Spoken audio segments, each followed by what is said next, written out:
आज ही Doubtnut app download करें। Doubtnut पर होगा अब आपके सभी मैथ्स, केमिस्ट्री, फिजिक्स और बायोलॉजी डाउट्स का सफाया। बस अपने क्वेश्चन की फोटो खींचो, उसे क्रॉप करो और तुरंत वीडियो सोल्यूशन पाओ। Download now.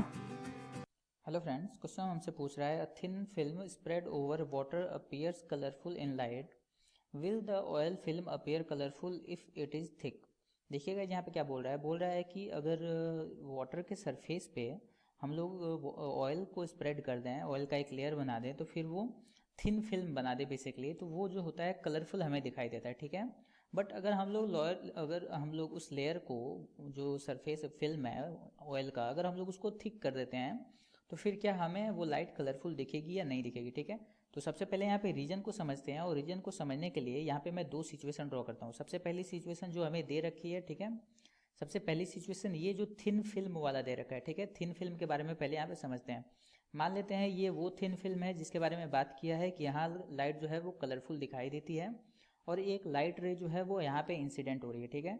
Light ray incident होती है गाइज यहाँ पे, तो कुछ लाइट जो होती है वो रिफ्लेक्ट होती है और कुछ रिफ्रैक्ट होती है। तो यहाँ से ये लाइट जो है वो रिफ्रैक्ट हुई, कुछ ऐसे, ठीक, रिफ्लेक्ट हुई, ओके।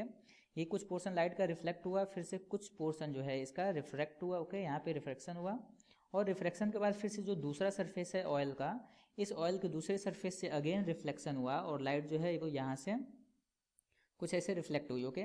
और रिफ्लेक्ट होने के बाद इस सरफेस से वापस से इसका रिफ्लेक्शन हुआ, ठीक है गाइज।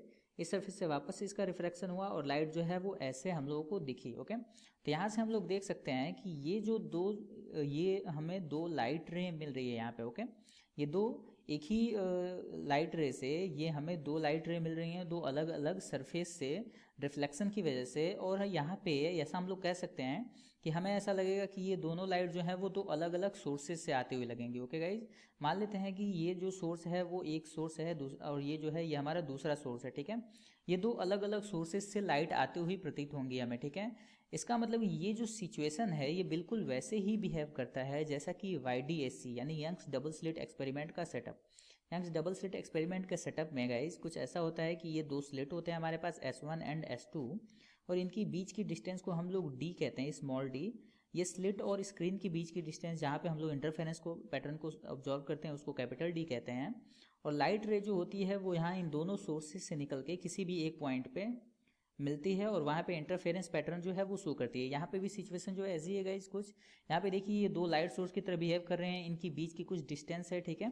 इनके बीच की अगर इनकी थिकनेस को अगर T कह दिया जाए, यहाँ पे अगर इनकी थिकनेस को T कह दिया जाए, तो डेफिनेटली यहाँ से ज्योमेट्री से हम इनके बीच की डिस्टेंस को फाइंड कर सकते हैं, ठीक है।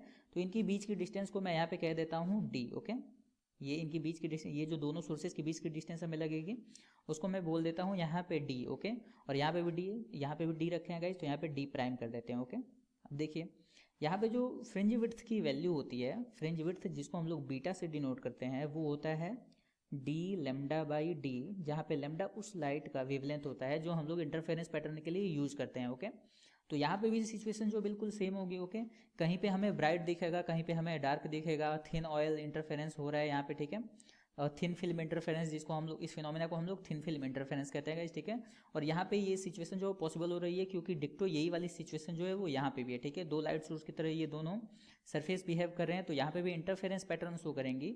और यहाँ पे भी मान लेते हैं कि किसी भी एक डिस्टेंस D प्राइम पे, ठीक है, क्योंकि ये हमने स्मॉल d प्राइम माना है तो ये कैपिटल D प्राइम मान लेते हैं, ओके। हमें इंटरफेरेंस पैटर्न को ऑब्जर्व करना है, तो फ्रिंज विड्थ बीटा की जो वैल्यू हो जाएगी वो हो जाएगी D prime lambda by D prime, okay. कुछ ये सिचुएशन होगी। अब देखिए क्वेश्चन पे लौट के आते हैं। क्वेश्चन में हमें बोल रहा है कि अगर हम लोग थिक, जो ऑयल फिल्म हम लोगों ने ये लिया हुआ है जिसकी थिकनेस हमने T रखी है, अगर इसको हमने काफ़ी थिक ले लिया फिर क्या होगा, ठीक है। इसका मतलब कि T की वैल्यू को हम लोगों ने काफ़ी ज़्यादा बढ़ा दिया, ठीक है। T की वैल्यू को बढ़ाने का मतलब गाइज यहाँ पे देखिए, क्योंकि ये थीटा, ये जो ज्योमेट्री है, ये जो ट्रायंगल यहाँ पे बन रहा है, अगर T की वैल्यू हम लोग बढ़ाएं तो इम्प्लाइज D प्राइम की भी वैल्यू ऑब्वियसली बढ़ेगी, ओके।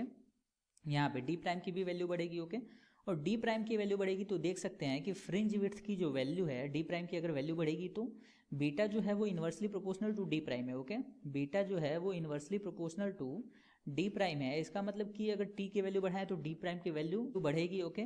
और D प्राइम की अगर वैल्यू बढ़ेगी तो फिर फ्रिंज विड्थ जो होगा वो घट जाएगा, ठीक है गाइज। फ्रिंज विड्थ बीटा की जो वैल्यू होगी वो घट जाएगी। ओके, और बीटा जो होगा वो बहुत ज़्यादा मतलब फ्रिंज विड्थ जो होगा वो बहुत ही घट जाएगी, बहुत पतले फ्रिंजेस मिलेंगे, और इस सिचुएशन में हम उनको विजुअलाइज नहीं कर सकते हैं, हम लोग इंटरफेरेंस पैटर्न को ऑब्जर्व नहीं कर सकते हैं गाइज, ठीक है। इसलिए हमें थिक फिल्म, जब थिक फिल्म हमारे पास होता है तो हम लोग इंटरफेरेंस पैटर्न को ऑब्जर्व नहीं कर सकते हैं, जबकि थिन फिल्म से हम लोग इंटरफेरेंस पैटर्न को आसानी से ऑब्जर्व कर सकते हैं। यही रीजन है गाइज कि हमें थिक फिल्म की वजह से इंटरफेरेंस पैटर्न नहीं शो होता है। होप आपको समझ में आया होगा। Thank you. क्लास 6 से 12 से लेके नीट, IIT, JEE मेंस और एडवांस के लेवल तक 10 मिलियन से ज़्यादा स्टूडेंट्स का भरोसा। आज ही डाउनलोड करें डाउटनेट ऐप या व्हाट्सएप कीजिए अपने डाउट्स 8400 400 400 पर।